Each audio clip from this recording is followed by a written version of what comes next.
a gente pensando já nos pacientes, esses graves mesmo, com cirrose, né? O que a gente pode fazer, o manejo deles, né? Então, né, vamos pensar aqui, paciente com cirrose, já tem um fluxo sanguíneo reduzido, menor extração na primeira passagem, é aquilo que eu falei, né? Então a gente vai ter, às vezes, alguns medicamentos com um nível sérico já aumentado, né? Uma resposta maior para alguns medicamentos, então a gente tem que ficar ligado, né? Essa resposta está muito alta, a gente de repente tem que repensar essa dose. Hipoalbuminemia, então o paciente não está produzindo albumina, então aqueles medicamentos com aqueles medicamentos que têm forte ligação plasmática a proteínas podem ter um problema na hora de digamos, ser carreado e ser distribuído. A gente pode ter algum problema de distribuição, né? Pensando num antibiótico, por exemplo, a gente vai, de repente, não conseguir chegar na concentração legal adequada num sítio, né? Então, né, teria que pensar alternativas às vezes.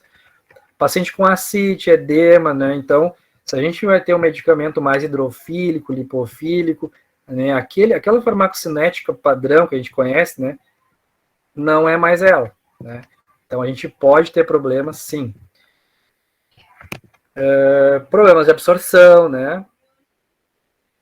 Metabolismo do CIP. Imagina o que é um fígado danificado, a festa dos medicamentos lá dentro. A gente não sabe o que está acontecendo, né? O que metaboliza o que induz, o que inibe.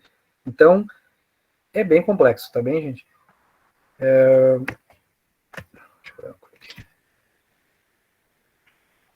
Então, mais praticamente, né?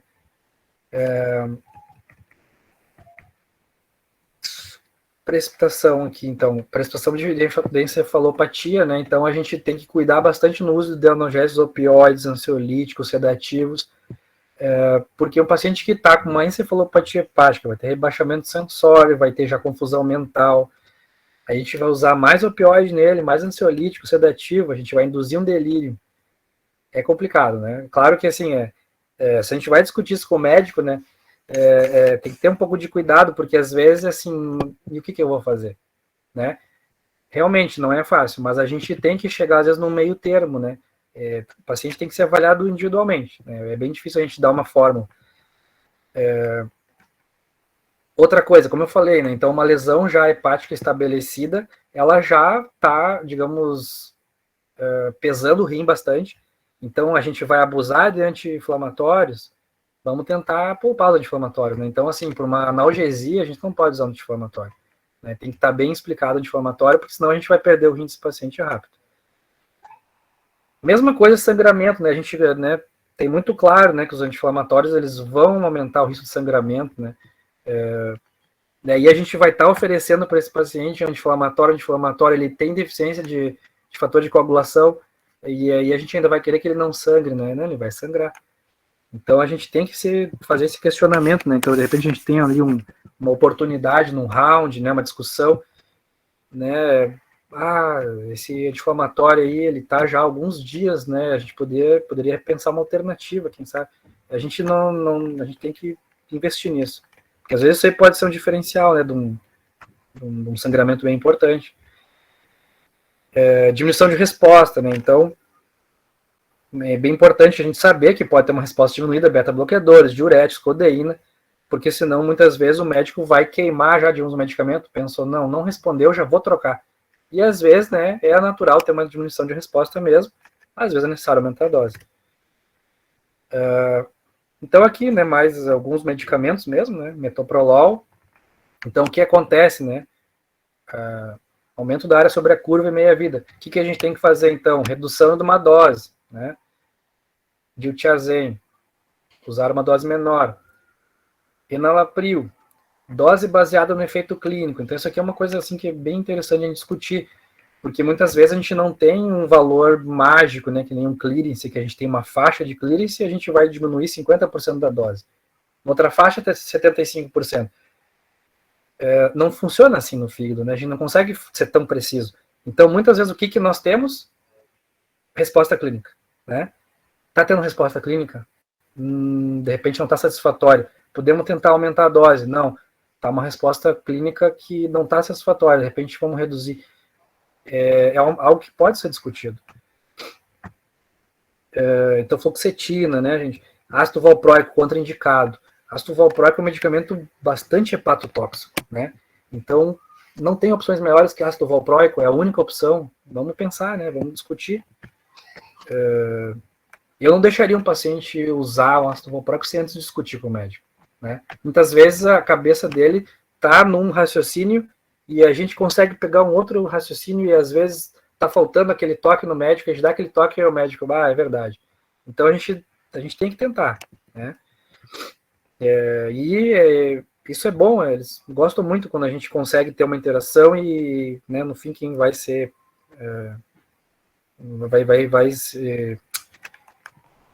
Vai ter, digamos, fazer um bem para o paciente, né, aumentar a segurança. Então, diazepam, benzodiazepínicos, né, a gente tem que ter uma tendência sempre a usar benzodiazepínico com muita precaução. Né? Então, o paciente hepatopata, a gente tem que reservar. Codeína, efeito analgésico pobre, deve ser evitado. Complicado. Paracetamol, né? Não podemos usar paracetamol. Podemos e devemos, tá? O que é importante? Baixar a dose, tá, gente? Por quê? Porque se a gente não usa paracetamol, a gente vai usar o quê? Hoje a dipirona, né, tá começando a dar problema para nós também.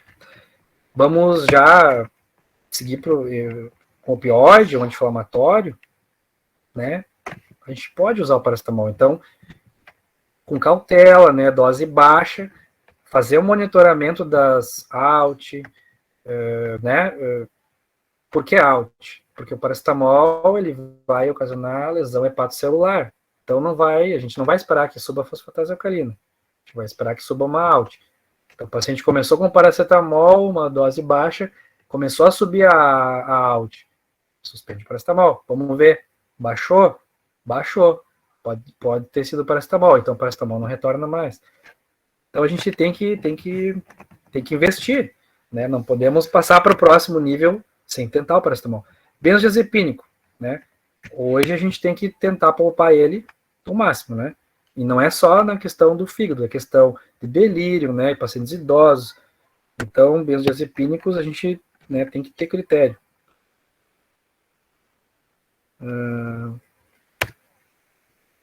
AINES. AINES a gente também não pode usar em demasia, né? Ele é agressor do rim, do fígado. Preferência não usar.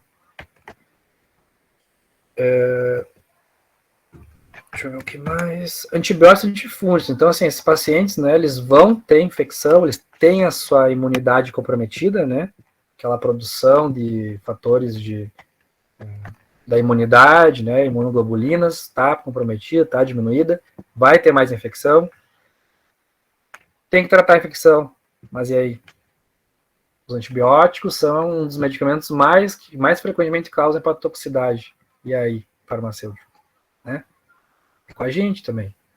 Não é o médico. Então a gente tem que estar sabendo disso, gente. Então, assim, a gente, quando tem o paciente mais terminal,